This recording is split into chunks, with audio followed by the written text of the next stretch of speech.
Calibrating server timeout settings in Fortnite can help improve your gaming experience by reducing lag and connection issues. Follow these steps to adjust your server timeout settings effectively. Step 1. Access game settings. Open Fortnite and navigate to the main menu. Click on the settings gear icon to access the game settings. Step 2. Go to network settings. In the settings menu, look for the network tab. This section contains options related to your internet connection and server settings. Step 3. Adjust timeout settings. Locate the server timeout settings within the network options. Here, you can adjust the timeout duration to a higher or lower value based on your preference and connection stability.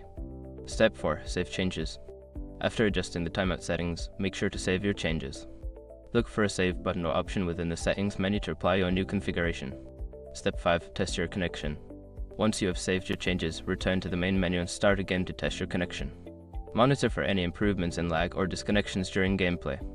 By following these steps, you can effectively calibrate your server timeout settings in Fortnite. Enjoy a smoother gaming experience.